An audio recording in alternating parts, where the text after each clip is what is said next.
నమస్కారం, welcome to NSN news. నేను మీ Yash. BRS అధినేత మాజీ సీఎం కేసీఆర్ కీలక నిర్ణయం తీసుకున్నారు. అసెంబ్లీ ఎన్నికల్లో ఓటమిపై ఈ ఏడాది జనవరిలో ఉమ్మడి జిల్లాల వారీగా విశ్లేషణ చేపట్టింది గులాబీ దళం. ఇటీవల లోక్సభ ఎన్నికల్లోనూ ఓడిపోవడంపై లోతుగా విశ్లేషణ జరిపింది. బీఆర్ఎస్ పార్టీ నాయకులు, కేడర్తో పాటు వివిధ సంస్థలు, వర్గాల నుంచి అందిన నివేదికలు, సమాచారాన్ని సేకరించిన బీఆర్ఎస్ అధినేత కేసీఆర్ కొందరు కీలక నేతలతో సారాంశాన్ని పంచుకున్నారు. దశాబ్ద కాలంగా పార్టీ పాలనాపరంగా దొరికిన తప్పులు, పొరపాట్లకు సంబంధించి ఈ నివేదికల ద్వారా అనేక సూచనలు అందినట్లు సమాచారం. మరోవైపు జాతీయ, రాష్ట్ర రాజకీయాల్లో చోటు చేసుకునే మార్పులు, బీఆర్ఎస్ భవిష్యత్తు ఎలా ఉండబోతుందనే కోణంలోనూ కేసీఆర్ పార్టీ ముఖ్య నేతలతో ఇప్పటికే లోతుగా చర్చించారు. సంస్థాగతంగా దిద్దుబాటు చర్యలు ప్రారంభించిన బీఆర్ఎస్ అధినేత కేసీఆర్ ఉద్యమంలో క్రియాశీలక పాత్ర పోషించిన నేతలకు పార్టీ బాధ్యతలు అప్పగించనున్నారు. పార్టీ జిల్లా, రాష్ట్ర కమిటీల్లో ప్రధాన పదవులు ఇవ్వనున్నారు. ఉద్యమంలో అండగా నిలిచిన ఉద్యోగ, ఉపాధ్యాయ, విద్యార్థి వర్గాలతో తిరిగి దోస్తీకి కసరత్తు చేస్తున్నారు. ఇప్పటికే కొందరితో పార్టీ కీలక నేతలు సమావేశమై చర్చిస్తున్నారు. దీనిపై గులాబీ బాస్ వచ్చే నెలలో ఘనంగా పార్టీ ఆవిర్భావ సభ నిర్వహించే యోచనలో ఉన్నారు.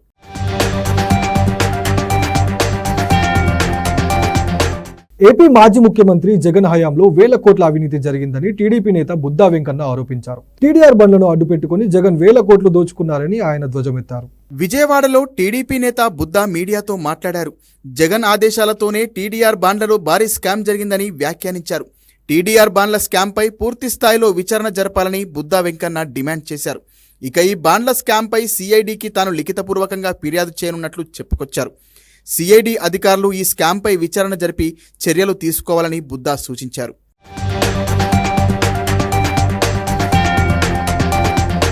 రెండు 2019-2024 మధ్య రాష్ట్రంలో వివిధ మున్సిపాలిటీల ద్వారా రోడ్డు నిర్మాణ ప్రాజెక్టు కోసం జగన్ ప్రభుత్వం ట్రాన్స్ఫరబుల్ డెవలప్మెంట్స్ రైట్స్ బాండ్లను జారీ చేసింది. రోడ్ల విస్తరణ, కొత్త నిర్మాణాల నేపథ్యంలో భూములు కోల్పోయిన వారికి ఈ బాండ్ల ద్వారా డబ్బులు ఇచ్చేలా ఉత్తర్వులు జారీ చేసింది. అయితే జగన్ ప్రభుత్వం వచ్చిన తర్వాత ఆ బాండ్ల ద్వారా వైసీపీ నేతలు డబ్బులు దోచుకున్నారు. రోడ్డు నిర్మాణ పనుల్లో భూములు కోల్పోయిన వారి పేరుతో పరిహారంగా 100 కోట్ల విలువైన ఈ బాండ్లను దక్కించుకున్నారు. అలా టీడీఆర్ బాండ్లలో వేల కోట్ల స్కామ్ జరిగినట్లు ఆరోపణలు వెల్లువెత్తాయి. దీంతో అక్రమాలకు పాల్పడిన వైసీపీ నాయకులపై చర్యలు తీసుకోవాలని టీడీపీ నేతలు డిమాండ్ చేస్తున్నారు. ఈ అంశాన్ని చంద్రబాబు ప్రభుత్వం సైతం సీరియస్గా తీసుకుంది.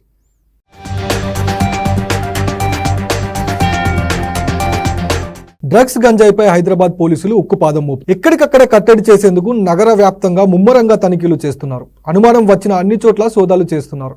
నగర శివారుల్లో వాహనాలను క్షుణ్ణంగా పరిశీలిస్తున్నారు పోలీసులు.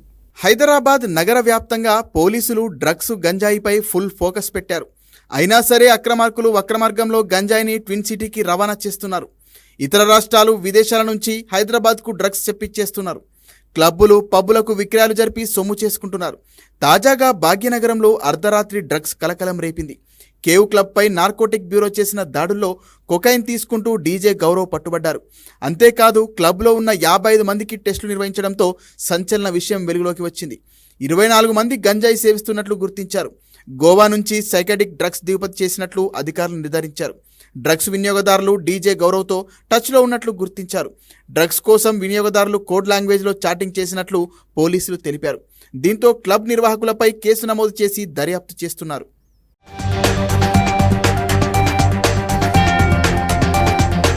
ఏపీ సీఎం చంద్రబాబు పేచీలోకి ఐఏఎస్ ఆఫీసర్ ఏవి రాజమౌళి వచ్చి చేరారు. యూపీ కేడర్కు చెందిన ఆయనకు సీఎంఓలో కీలక బాధ్యతలు అప్పగించారు. దీంతో కేరళ కేడర్ ఆఫీసర్ కృష్ణతేజకు లైన్ క్లియర్ అయింది. పవన్ కళ్యాణ్ ఓఎస్డీగా కృష్ణతేజను పంపేందుకు రేపు ఆమోదం తెలిపే అవకాశం ఉందన్నట్టు తెలుస్తోంది. ఏపీ ముఖ్యమంత్రిగా చంద్రబాబు విమర్శలకు స్థానం లేని పాలన సాగిస్తున్నారన్న సంకేతాలు వినిపిస్తున్నాయి. పలు విభాగాల్లో ఉన్నతాధికారులుగా గుర్తింపు ఉన్న ఇతర రాష్ట్రాలకు చెందిన పలువురు అధికారులను రాష్ట్రానికి రప్పిస్తున్నారు. పలానా అధికారే కావాలంటూ పట్టుబట్టి మరీ డిప్యుటేషన్పై తమ రాష్ట్రానికి పంపాలని కోరుతూ చంద్రబాబు కేబినెట్ వర్గం కేంద్ర ప్రభుత్వానికి లేఖలు రాస్తోంది. జాతీయ స్థాయిలో లాయింగ్, ఏపీకి ఎక్కువ నిధులు రాబట్టుకునేందుకు వారికి అనుకూలమైన అధికారులను పిలిపించుకుని కీలక బాధ్యతలు అప్పగిస్తున్నారు సీఎం చంద్రబాబు. గతంలో చంద్రబాబు ముఖ్యమంత్రిగా పనిచేసిన సమయంలో ఏవి రాజమౌళి కార్యదర్శిగా పనిచేశారు. అయితే జగన్ ప్రభుత్వంలో ఎటువంటి పోస్టింగ్ ఇవ్వకపోవడంతో పాటు ఆయన డిప్యుటేషన్ ముగియడంతో యూపీ కేడర్కు వెళ్లిపోయారు. మళ్లీ అధికారంలోకి వచ్చిన సీఎం చంద్రబాబు నుంచి పిలుపు రావడంతో రాజమౌళి యథావిధిగా ఏపీకి అధికారి స్థాయిలో తిరిగి వచ్చారు.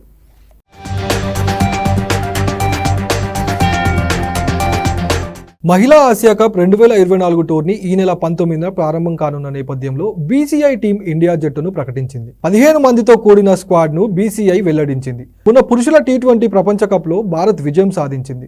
ప్రపంచ కప్ ను సొంతం చేసుకున్న విషయం తెలిసిందే. అదే బాటలో ఉమెన్స్ కూడా టీ20 ఆసియా కప్ ను సొంతం చేసుకోవాలని భారత ప్రజానికం ఆశతో ఎదురు చూస్తున్నారు. ఉమెన్స్ ఆసియా కప్ ఈ నెల ప్రారంభం కానున్న నేపథ్యంలో బీసీసీఐ ఇండియా జట్టును ప్రకటించింది. ఈ జట్టుకు హర్మత్ ప్రీత్ కౌర్ సారథ్యం వహించనుంది. స్టార్ బ్యాటర్ స్మృతి మందానా వైస్ కెప్టెన్గా ఎంపికైంది. మరో 4 ప్లేయర్లను ట్రావెలింగ్ రిజర్వ్గా ఎంపిక చేసింది బీసీసీఐ. ఈ ఆసియా కప్కు శ్రీలంక ఆతిథ్యం ఇవ్వనుంది.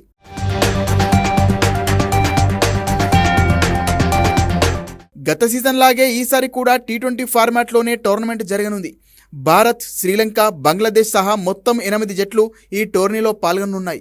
ఈ 8 జట్లను 2 గ్రూపులుగా విభజించి మ్యాచ్లు నిర్వహించనున్నారు. టోర్నీలో పాల్గొనే దేశాలు తమ జట్లను ఇప్పటికే ప్రకటించాయి. మొత్తం గ్రూప్ దశలో 12 మ్యాచ్లు ఉండనున్నాయి. జూలై 26న సెమీఫైనల్ 1, సెమీఫైనల్ 2 మ్యాచ్లు జరుగుతాయి. 2 గ్రూపుల్లో టాప్ 2లో నిలిచిన జట్లు సెమీఫైనల్కు అర్హత సాధిస్తాయి. సెమీస్లో నెగ్గిన జట్లు 28న జరిగే ఫైనల్కు దూసుకెళ్తాయి.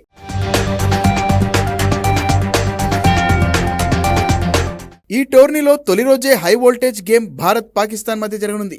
ఈ ప్రతిష్టాత్మకమైన మ్యాచ్కు దంబుల్లా మైదానం వేదిక కానుంది.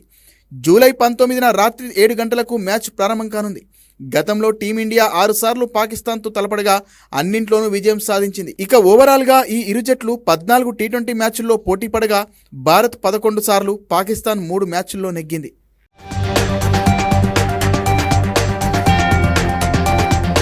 ఏపీలోని ఉమ్మడి చిత్తూరు జిల్లా పుంగనూరులో దుండగులు విధ్వంసం సృష్టించారు. రాత్రికి రాత్రే ఇండోర్ షటిల్ కోర్టు భవనాన్ని కూల్చివేశారు. ఉదయం క్రీడాకారులు వచ్చేసరికి స్టేడియం నేలమట్టం కావడం చూసి ఆందోళనకు చెందారు. పుంగనూరులో దుండగులు షటిల్ కోర్టు భవనాన్ని కూల్చివేసిన ఘటనను క్రీడాకారులు తీవ్రంగా పరిగణించారు. దాదాపు ₹1 కోటి వెచ్చించి నిర్మించుకున్న షటిల్ కోర్టును కూల్చివేయడంపై ఆగ్రహం వ్యక్తం చేశారు. పోలీసులకు ఫిర్యాదు కూడా చేశారు క్రీడాకారులు. ఘటనా స్థలాన్ని మాజీ ఎంపీ రెడ్డప్ప పరిశీలించారు. ఇండోర్ స్టేడియాన్ని టీడీపీ నేతలే కూల్చివేశారని వైసీపీ పార్టీ నేతలు ఆరోపిస్తున్నారు. పుంగనూరులో ఎమ్మెల్యే పెద్దిరెడ్డి రామచంద్రారెడ్డి, రాజంపేట ఎంపీ పెద్దిరెడ్డి ముదున్ రెడ్డికి అనుకూలంగా పనిచేశారనే కక్షతోనే ఈ విధ్వంసం సృష్టించారని చెబుతున్నారు. వైసీపీకి ఓటు వేసిన వారిపై కూటమి ప్రభుత్వం కక్ష సాధింపు చర్యలకు పాల్పడుతోందని, ఆస్తులను ధ్వంసం చేస్తుందని వైసీపీ ఆరోపిస్తూనే ఉంది.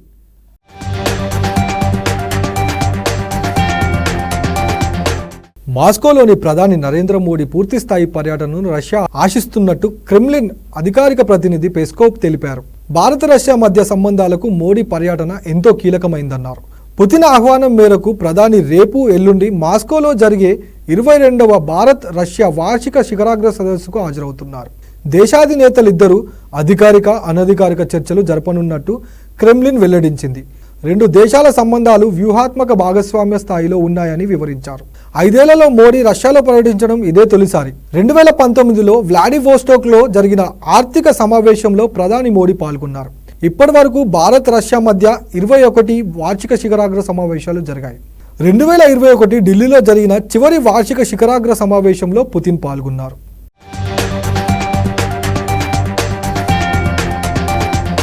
మహిళలు, చిన్నారులపై జరుగుతున్న అఘాయిత్యాలు నిరోధించాలంటూ హైదరాబాద్లో heart human against rape and discrimination ఆధ్వర్యంలో అవగాహన పరుగు పోటీని నిర్వహించారు. హైదరాబాద్లోని సంజీవయ్య పార్క్ నుంచి పీపుల్స్ ప్లాజా వరకు జరిగిన 3-5-10,000 రన్నును టీపీసీసీ ప్రచార కమిటీ రాష్ట్ర కో కన్వీనర్ ఉప్పల శ్రీనివాస్ గుప్తా ప్రారంభించారు. పరుగులో యువతీ యువకులు పెద్ద ఎత్తున పాల్గొన్నారు.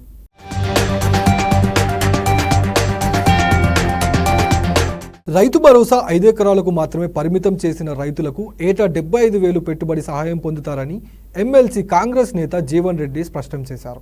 ఎన్ని ఎకరాలున్నా సాగుదారులకైనా 5 ఎకరాల వరకు ఇచ్చే ఆలోచన ప్రభుత్వం చేస్తుందని సూచనాప్రాయంగా వెల్లడించారు.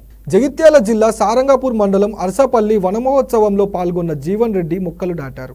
ఈ వర్షాకాలంలో సన్న రకాలకు ₹500 బోనస్ ఇవ్వాలని ప్రభుత్వం నిర్ణయం తీసుకుందని చెప్పారు.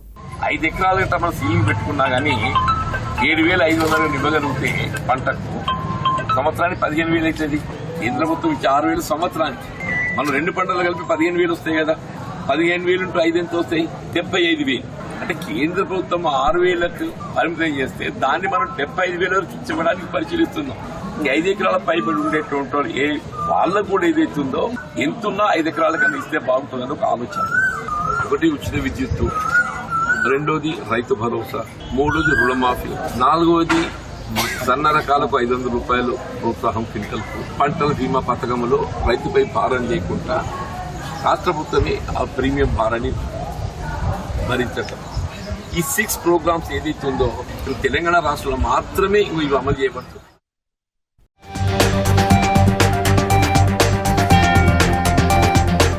తూర్పు లదాఖ్లో చైనా సేనలు కవ్వింపులకు చెక్ పెట్టేందుకు భారత్ సరికొత్త ఆయుధాన్ని సిద్ధం చేస్తోంది. ఎలాంటి పరిస్థితుల్లో అయినా శత్రువులను తరిమికొట్టే తేలికపాటి యుద్ధ ట్యాంకులను జోరావార్ను తయారు చేసింది.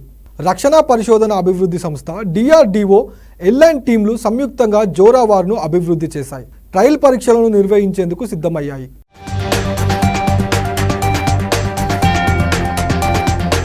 గ్రూప్ 1 ప్రిలిమ్స్ 2024 ఫలితాలను తెలంగాణ రాష్ట్ర పబ్లిక్ సర్వీస్ కమిషన్ తాజాగా విడుదల చేసింది. 1.50 నిష్పత్తిలో మెయిన్స్ అభ్యర్థులను సెలెక్ట్ చేసినట్టు తెలిపింది. అలాగే అక్టోబర్ 21వ తారీఖు నుంచి 27వ తేదీ వరకు మెయిన్స్ ఎగ్జామ్స్ నిర్వహిస్తామని TGPSC ప్రకటించింది. అలాగే మెయిన్స్ పరీక్షకు వారం ముందే హాల్ టికెట్లు రిలీజ్ చేస్తామని వెల్లడించింది. ప్రిలిమినరీ మార్కులు కట్ ఆఫ్ వెబ్సైట్లలో అందుబాటులో ఉంచుతామని TGPSC పేర్కొంది.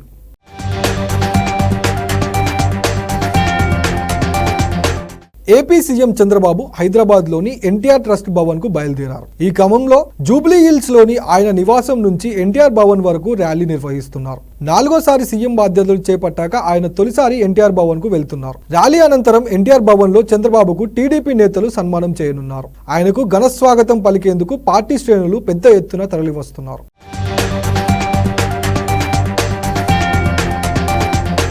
ఇల్లు కాదు ఊళ్ళు నిర్మిస్తున్నామంటూ ఉదరగొట్టిన వైసీపీ ప్రభుత్వ పేదల నెత్తిన అప్పులు మిగిల్చింది. ఇల్లు కాదు ఊళ్ళు నిర్మిస్తున్నామంటూ ఉదరగొట్టిన వైసీపీ ప్రభుత్వం పేదల నెత్తిన అప్పులు మిగిల్చింది. అస్మద్దీయుల దోపిడీకి ద్వారాలు తెరిచింది. లబ్ధిదారులకు నివాస స్థలాలు కేటాయింపు మొదలు ఇళ్ల మంజూరు, గుత్తదారుల ఎంపిక, అప్పగింతల బిల్లులు చెల్లింపు వరకు జరిగిన అక్రమాలన్నీ క్రమంగా వెలుగులోకి వస్తున్నాయి. స్వయాన మాజీ సీఎం జగన్ ఇలాకాలో ఒక్క ఇంటి నిర్మాణాన్ని కూడా పూర్తి చేయలేకపోయారు. ఈ పరిస్థితుల్లో జగనన్న మెగా లేఅవుట్లో జరిగిన అక్రమాలపై కొత్త ప్రభుత్వం విచారణకు ఆదేశించింది.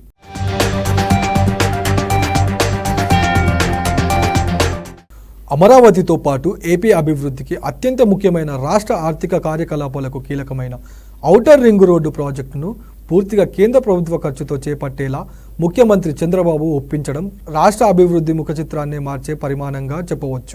ఈ ప్రాజెక్టు సాకారం అయితే అమరావతి నుంచి ORR వరకు భూములు బంగారం కానున్నాయి. కాగా విస్తృత ఆర్థిక కార్యకలాపాలకు ఈ ప్రాంతం కేంద్రమవుతుందన్న భావన అంతటా వ్యక్తమవుతోంది. ORRకు వెలుపల కొన్ని కిలోమీటర్ల మేర ఈ ప్రభావం ఉంటుందన్న వాదన వినిపిస్తోంది.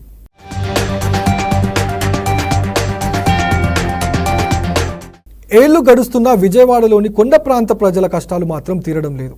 ఉదయం లేచింది మొదలు రాత్రి పడుకునే వరకు సమస్యల సుడిగుండంలో చిక్కుకొని అల్లాడిపోతున్నారు. సరైన రహదారులు లేక కొండవాళ్ళు ఎక్కలేక ప్రమాదాల బారిన పడుతున్నారు. గత 5 ఏళ్లలో తమ గోడును వైసీపీ ప్రభుత్వం ఆలకించిన పాపాన పోలేదన్నారు కొండ ప్రాంతాల ప్రజలు.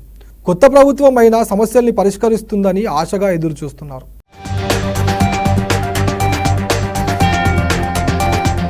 శ్రీ సత్యసాయి జిల్లా రొల్ల మండలంలోని డాక్టర్ బిఆర్ అంబేద్కర్ గురుకుల పాఠశాలను మడకశిర టీడీపీ ఎమ్మెల్యే ఎంఎస్ రాజు ఆకస్మిక తనిఖీలు చేశారు. గురుకుల భవనంలో సదుపాయాలను పరిశీలించి విద్యార్థుల సమస్యలను అడిగి తెలుసుకున్నారు.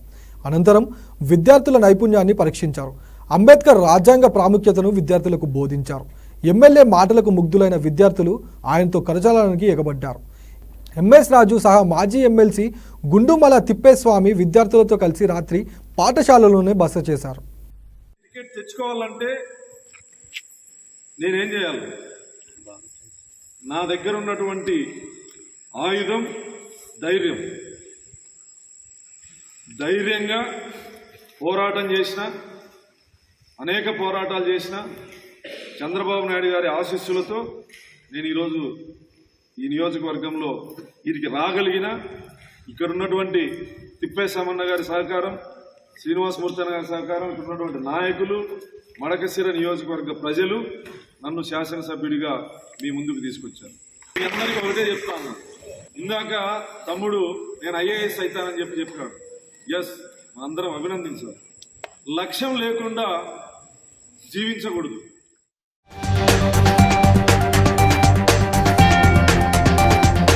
ఇవి ఈరోజు ముఖ్యాంశాలు. మరిన్ని ముఖ్యాంశాలతో మళ్ళీ కలుద్దాం. అంతవరకు సెలవు.